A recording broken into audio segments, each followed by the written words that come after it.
bertemu lagi saya di YouTube channel Azri Idris. So, jadi pada kali ini saya ingin bershare ataupun berkongsi dengan tuan-tuan dan korang semua adalah berkaitan dengan hazard keselamatan dan juga hazard kesihatan.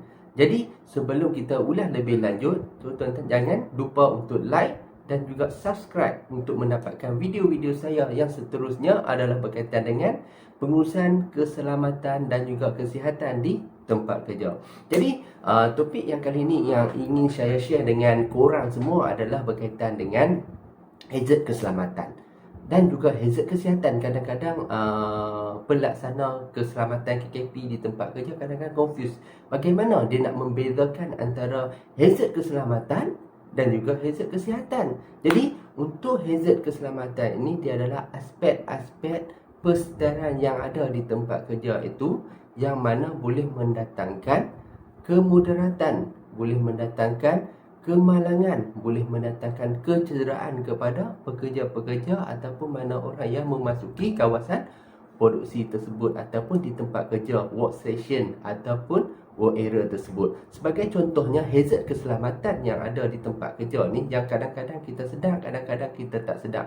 Salah satunya adalah peralatan yang kita guna tu tak disengara dengan betul, tak ikut skedul dia, tak ikut dia punya skala berkala.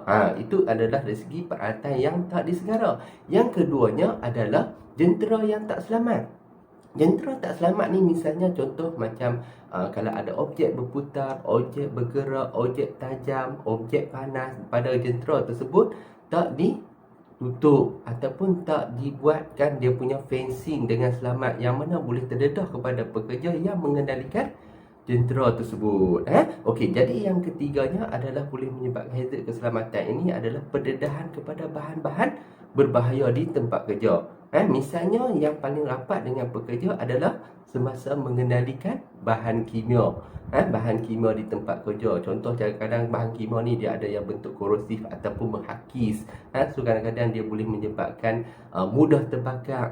So benda tu dia adalah hazard keselamatan yang boleh mendatangkan kemudaratan pada pekerja semasa sekiranya mengendalikan bahan kimia. Dan juga yang keempatnya adalah hazard keselamatan ini adalah tiada sistem kerja yang selamat.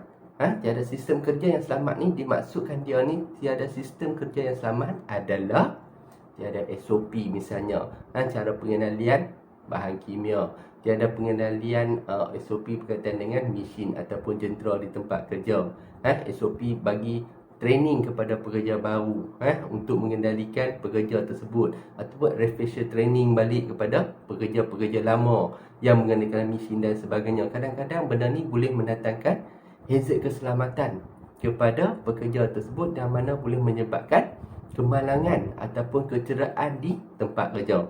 Yang tu adalah hazard keselamatan. Okey, jadi kita tengok pula yang kedua iaitu hazard kesihatan. Okey, hazard kesihatan ni adalah lebih kepada aspek persedaran yang wujud di tempat kerja yang mana secara perlahan-lahan dia akan menyebabkan kemerosotan, kemelesetan kepada kesihatan kita. Paling simple contoh hazard kesihatan yang ada di tempat kerja, salah satunya adalah bunyi bising. Bunyi bising di tempat kerja adalah merupakan hazard kesihatan yang mana boleh menyebabkan pekerja tu hilang pendengaran ataupun hearing impairment semasa bekerja di tempat kerja. So di mana dalam perundangan di bawah peraturan pendedahan bunyi bising 9 Jun 2019 yang mana telah menekankan pada tahap bunyi bising 82 dB ataupun desibel dia dan ke atas boleh memberi kesan kepada pendengaran kita semasa bekerja di tempat kerja. Tu that's why kadang-kadang kat tempat kerja kita tengok simbol 82 dB. So makna kata kita kena pakai palang tengok ataupun earmuff lah, bergantung kepada tempat organisasi korang lah yang apply benda ni, sama ada nak pakai earplug ataupun pakai earmuff. Itu adalah merupakan hazard kesihatan yang mana dia mengambil masa untuk efek kamu punya pendengaran.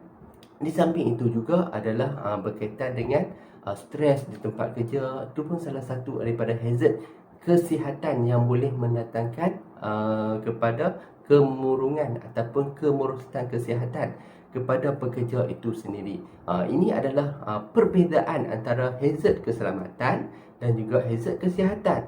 So jadi korang-korang yang pengamal ataupun pelaksanaan KKKP di tempat kerja perlu kenal pasti apa itu hazard keselamatan, apa itu hazard kesihatan. Baru korang boleh mengangani dengan hierarchy control. Hierarchy control ni nanti saya akan cerita yang lebih detail. Dia punya step dia. Hierarchy control ni kan, itu bagaimana kita nak menangani, bagaimana kita nak mengatasi mengikut hierarchy control tersebut. Jadi dalam topik kali ini saya hanya nak share untuk hazard keselamatan dan juga hazard kesihatan. Jadi kita akan bertemu lagi di channel yang seterusnya dengan topik-topik yang berkaitan dengan KKP di dalam channel saya yang seterusnya. So jangan lupa like dan juga subscribe untuk mengikuti isu-isu ataupun topik-topik KKP di masa hadapan. Terima kasih. Okay, bye. Jumpa lagi.